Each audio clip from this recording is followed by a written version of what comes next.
Hello, Paula, and thank you. Paula is our second, guest on our new podcast. Our podcast with no name at the moment, but hopefully within a week or so we'll have a name.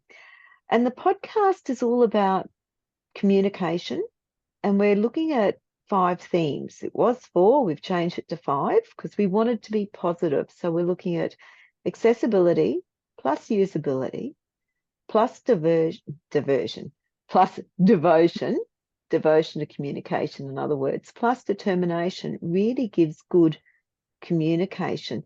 And Paula has many hats. So the hats that we're hoping to hear about from Paula today is actually 3 of them.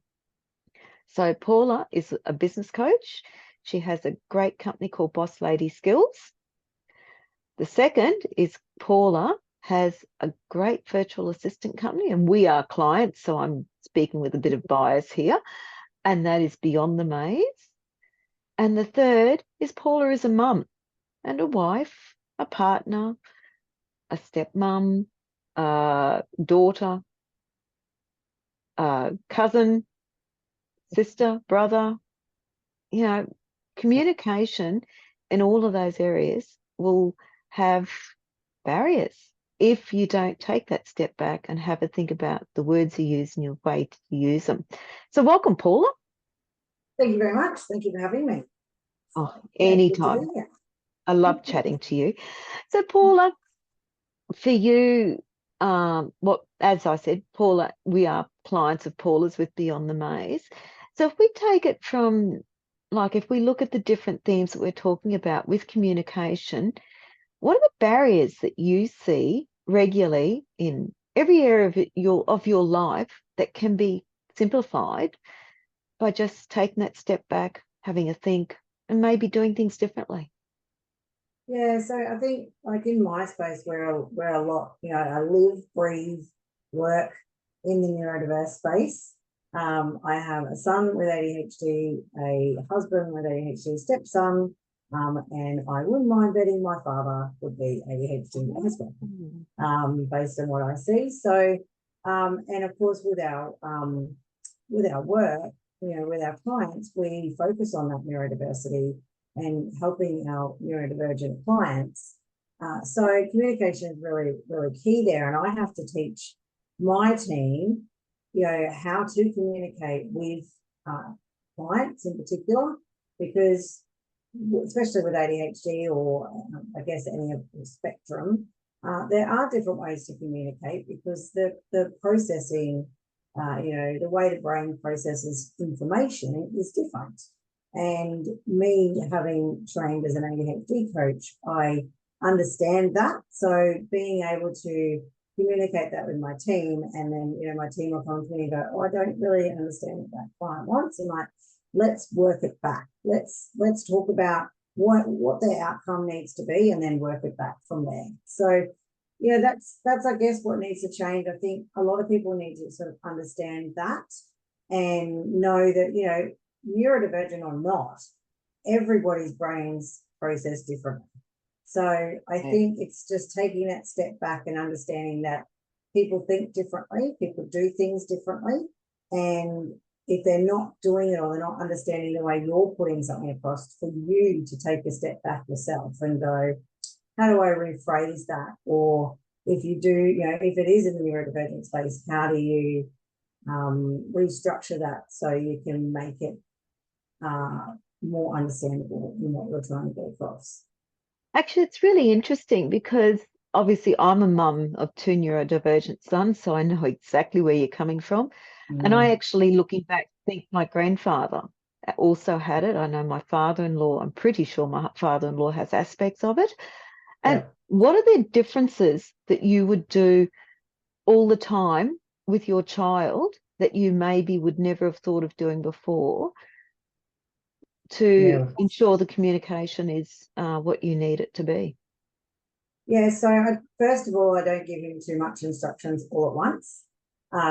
That was probably the biggest key that I had. And we do that, for our clients. And And it sounds quite simple, but the thing is, you know, the ADHD brain just processes so quickly that if you're giving them all this information at once, you just can't, you know, just can't focus on all of that information. So giving them one step at a time, and I had to really find that I did that very differently. You know, because you'd say to a child in the morning, like, well, we're past that now, but going back, you'd say to a child, all right, go get your uniform on, go get your shoes on, go brush your teeth and brush your hair, and let's get out the door. And for ADHD kid, that's like, whoa, that's just, what are you talking about? It all blends in together and they do nothing because it just goes into overwhelm. So I literally had to stop myself and say, all right, you need to go put your uniform on. When that was done, now you need to go put your shoes on. Now you need to go brush your teeth. So really stage it out. So then it gives that, it slows that kind of processing down to be able to understand the steps and what to do. So how have you taken that approach and applied it to your team and in your everyday work? I think I'd use it every day as a natural now because it's just something that, you know, I've got used to. I guess I had to retrain myself because I reckon maybe I'm a little bit ADHD. I haven't been tested, but could be. So I've kind of just rushed into doing things as well. But if I take it back and step it back, even down to goal setting for the business, you know, I know my end goal, and then we work it back with both, and the team set goals as well. So we know the end goal, and then we work it back over the business in what we're going to do week by week to get to that end goal. And again, that sounds quite simple, but we're all thinking ahead and we're all racing, regardless of, you know, whether we're neurodivergent or not. We're all got 10 million things going on in our head, especially if we're mums. You know, and so to be able to break it down and go, right, this is what I'm doing this week, this is what I'm doing next week.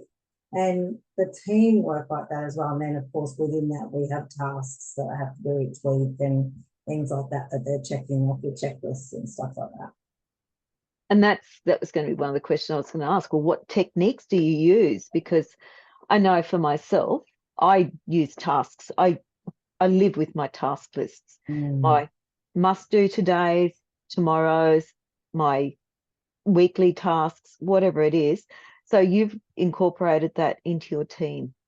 Yeah, absolutely. So we have a program called ClickUp, and that program like lays out everything. So there's a process. We're in the process of processing everything, but there's a process for most things at the moment, and it actually gives you a step by step. This is what you need to do first. This is what you need to do second, and that's all run in the ClickUp program just to make it easy for everybody and hopefully reduces mistakes as well. What about with your digital content, with the way you communicate via email, anything in that method? Do you change your communication methods dependent on who the client is, or how do you do that? Not really. We find that, you know, if we're emailing a client or, you know, we like, as I said before, everybody's busy. So our brains are all taking in a lot of information anyway. So I guess because it's natural to us, because we live in that divergent space and we work in that neurodivergent space, that we're just treating all clients the same. So when we're sending an email or a message to somebody or things like that, like if it's a phone message, we've got a processor, a phone message where we actually put in, you know, who the client's name is, the phone number, and under that what they wanted. So it's nice and straightforward. The client can quickly look at it. But then if we want to do more involved than just a phone message, and we want to bring something up with a client, then we'll go point one. I just literally just sent an email like 10 minutes before this, and I was like, right, I have these questions and query, I have these questions and updates for you. Point one, bang. Point two, bang. So I guess we structure it like that for everybody, and it just makes it clear and concise as well. And the interesting thing with that too, it probably makes it more accessible because it's clear, because it's concise, because it's listed in order. Yeah. It's much more readable, do you find? And you're getting a better response from the clients? Oh, 100%. I was just about to say that the response from the clients is better because, you know, I mean, I don't know about you, but if I get an email from somebody and it's got point 1, 2, I will literally just go, here's my responses down below, and I'll reply to that in red or capital letters or something, and I'll actually address each point. So I find if it's not done like that, things get missed, and then you might ask, 5 different questions in a matter of 2 paragraphs, and people will forget to answer those questions. But if it's in dot point, they'll go through each point one at a time and reply that way. So I find that definitely does make a big difference. Well, then taking on myself and my business partner, with both of us being blind, what are the differences that you had to think about? I think for us, Vanessa, who looks after you, as you know, we had a chat about, how we can make it easier. So we don't want to, we kind of, I guess, we'll probably do it for a lot of people, remove the fluff, as I say. We just make it straightforward, to the point, so it's easy to manage. So if there's anything being translated for you, it's clear in our writing. So and that's kind of what we discussed, just to make it easy for you, and then of course work with you guys and talk to you guys about what works best for you. And that is one thing that we've appreciated, because you have come to us and said, well, how do you want it? And for us, as the client, that was a great question to be asked, because you don't get asked that a lot. And I know, like, as a daughter, people will hand paperwork to me regarding my mother's care, and I look at them and think, well, I actually can't read the paperwork. So that is an issue, well, for me. But in that neurodiverse world, and with assignments, homework, all those things, I know as a mum, it caused me a lot of headaches. What about for you? Yeah, look, we're extremely lucky. The school my son goes to is very, very supportive, and they have wonderful processes in place to support that. So he has a learning support teacher who he meets with regularly, and goes through all those assignments and things that have been assigned to him, to make sure he understands, what is being asked of him and how to lay it out. And they also, they submit drafts all the time and all that sort of thing. So I guess we are really lucky in that respect, and I don't really have a lot to do with it, because the school takes care of it, which is great. But before we did move to the school, it was harder, because their support, it was there, but it wasn't as there as it is now. So it was kind of, I had to break it down for him. So if he had it was only in primary school, so it wasn't too bad. But if he had an assessment to do or assignment to do or something, we had to go through it and I go, right, okay, let's just start with this point first. Let's work on that. Don't worry about the rest. We'll get to the rest next. So I had a bit more hands-on with that. Yeah, I found it quite interesting with my kids. Mind you, we're talking, my kids are all around 30 now, so we're talking 15 years ago minimum. Yeah. The biggest thing that my kids really struggled with was when they were asked to write a story. Yes. Because my kids could not write a story. Once I could get the teachers to understand that they couldn't write a story, I had the best response. And that took a bit of communication and sitting down and explaining why they couldn't just write a story, because one of them has no imagination. To him, what he sees is it. So in the end, he used to write about the AFL game on the weekend. Yeah, right. And he wrote every play of the game for the whole 100 and whatever it is minutes. And the poor teacher would get this huge essay or whatever it was of every play. Ackermanis kicked to this bloke and Ackermanis did a somersault. Yeah. But it actually worked until the teachers changed. And then we kept having to go back to that point of communication again and saying to the new teachers, this is what it is. And I'm hoping that that's gone now for the school kids today, because it's such a much more common, I don't like to use the word common, but it's more known about, is probably a better way to put it. I think it's more understood. The better word. But look, we found the same thing. There was a couple of times you had to go back to the teacher and go, look, he just doesn't, he gets what you're trying to do. He's just doing it differently. Like I think there was one instance that I had to take to the teacher, and he had to draw something like a house with 10 windows or something like that. So he drew 10 houses with a window. Yeah. So the end result was still the same. He was still showing the understanding of 10, but Yeah. it wasn't quite the way that he asked for. So I said to them, well, it's still kind of right, because your end result, the outcome you wanted was to show the understanding of the number 10, and that's what he's given you. Yeah. So he just interpreted it differently. And that's what it is, isn't it? Communication and what we're talking about is also all about perspective, people's perspective on it. And if it's not, if people, if they think outside the square and, as you said, take that step back, gee, you learn some stuff, don't you? Oh, definitely. Yeah. Absolutely. And it's even in, like, I watch you run meetings and things, and the confidence that you do it with, but the ability that you have to get the message across plainly is a great method, because again, that is breaking down a communication barrier. Correct. Absolutely. Yeah. And I think for me, and for, you know, anyone in my situation, even down to the tools that you're using. So can you tell us a bit more about Slack and how you found Slack? Because that's actually quite an accessible tool. Yeah, it is.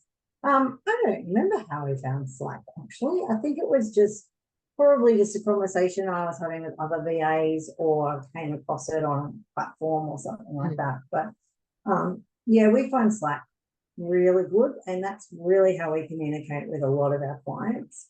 And that's sort of, and that's how we, when I was saying before, if we send a phone message, we just send those 3 simple lines. And it just makes it easy for the client to go, oh, there's a message there. And, oh, okay, what is it? Oh, yeah, phone message. That's cool. That's what they wanted. I'll give them a call back. Yeah. So yeah, it is a really good tool, and there's so much more to Slack. Like we've only got a free version, so I think with the paid version you'll get so much more out of it, but we don't need that. But you know, we put our videos in there and it automatically transcribes it for us. And Does it really? it does. Oh, Yeah, it's wow. That is really, it just great. comes up.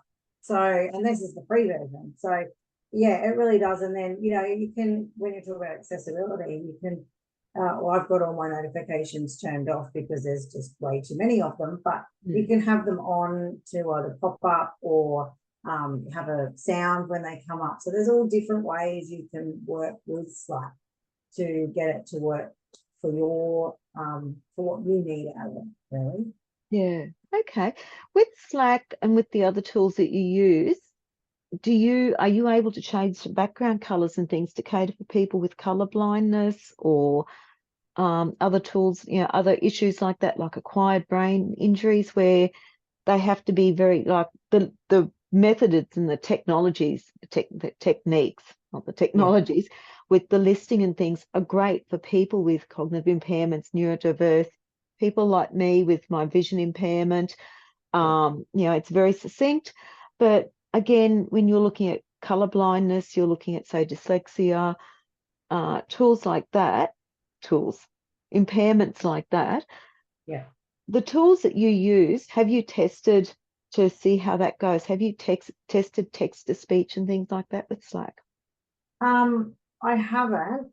I don't text to speech with Slack. No, I don't think I have. No. The background colors, I'm pretty sure you can do with Slack and a couple of other tools that we've got. But Yes. I think it's only like if you want to change it to the white background or the black background. I don't think there's anything beyond that. But But I that's haven't all looked you at it in a need. while. Really, that's all you need. So it's interesting. So even a tool like that you're using still provides most of the accessibility you need. Yeah, yeah, that's right. Yeah. And then, yeah, I just find the whole thing interesting, to be honest. Well, okay, I'm passionate about it because that's what I love. But I just like the way, if we can break down the communication barriers, Yeah. if we can open it up to everyone, then everyone has a better chance, don't they? Oh, absolutely, absolutely. And look, with as a VA, I'm obviously exploring the world of AI at the moment as well. Yeah. And there are so many things in AI that was going to make it a lot easier. with accessibility for sure. Like what? Can you give me So, some ideas? Because I um, haven't done much yet on AI. yeah, so there's one, I'm actually talking about a couple tomorrow. I mean, there's one called, so for pictures and things like that. There's one called Mid Journey, which is actually used through the Discord platform. And you can literally put in there, you know, if you're looking for a particular picture. So don't, I think Discord you can speak into, I'm not really sure. But you can put in there, like if you're looking for a particular picture that's got a horse in a paddock and it's a white horse in a lush green paddock or something. You could Yeah. literally put in there, you know, create me an image of a white horse in a lush green paddock with rolling hills or something like that. And within seconds, it'll give you that image. And it's obviously most of it will be original and things like that. So there's those sorts of things. I'm pretty sure Discord you can sort of speak into. There's also there's one where you can create, I can't remember, DID, it's called. That one you can actually do, you definitely can do text to speech on that one. And that will create even an avatar that will, and that avatar looks pretty human-like, it's a bit scary. Yeah. And they can actually, like, then you can put on the website and talk through it all and all that sort of thing. So they're probably the two main ones I can think of right now off the top of my head. But yeah, it's just opening a whole new world of different things. Yeah, It's crazy. it is. It's absolutely crazy. I got to admit, I cheat a bit because that's how I get my ideas for my blogs now. Yeah. And then I just change it and reword it to what I want it to say. But that's always my starting point is I start with AI now. Yeah. Where do you see your business and your work with people in regards to digital accessibility in the future, in regards to, because as you said, you are in the neurodiverse field. What techniques and what are you going to be introducing in the future to make your business and your communication methods more accessible? Not that I think there's a lot you can do because your communication is great, the way you do it. Yeah. Yeah, I think it's something that we're always working on. And, you know, like our future plan is obviously to work with you guys and make us more accessible on our websites and other things that we do and programs we use and things like that. So it's definitely something that we're always sort of thinking about. And every time, you know, we might have a new challenge thrown at us with another client to go, oh, we hadn't thought of that. So then we look at other ways to think about that. I think AI is definitely going to make a difference for us in our business for sure, which is why, you know, we're having fortnightly meetings around AI now and having a look at where we can make things more accessible, more, you know, will us for better with our communication, which will come down to AI as well. So I think that's going to send us in a whole another direction, I feel. But definitely, you know, we want to be known, and I think we've got a fairly good reputation at the moment as, you know, being that neurodivergent understanding, or, you know, our practice has got that understanding of neurodiversity. So I think that's just working away at that and chipping away and making us, because we do have people come to us and say, hey, you know, I've been told that you guys know how I work. Yes, we do. So just getting that reputation, building that up, and then if we can move into the other, you know, since I was a teenager, I've always had something to do in that disability space. So moving more and more into that space under the NDIS and, you know, all those sorts of areas is a bit of my passion. One other thing that I've been meaning to ask you, because I know you have people from other countries working for you as well as VAs. Yeah. How do you find the communication barriers there? Do you find there's, like, with changes of wording, different meanings for the same word? What do you find? How do you deal with it? What are the barriers? How do you deal with it? And what are some successful outcomes from that? Yeah, so we've definitely had to adapt there as well. So we've got 2 team members in the Philippines. About all our other members are here in Australia. But yeah, there is definitely some, you know, I guess with Australian, Aussie slang is a big hard one for them as well. And English is their second language. So we've just found that, we have to slow down. We've got a couple of girls that talk really fast. So when we have meetings, we're like, slow down. Even I have to bring myself to slow my speech down sometimes so they can pick up on it. But what we did adapt to probably a couple of years ago now is we do videos for them.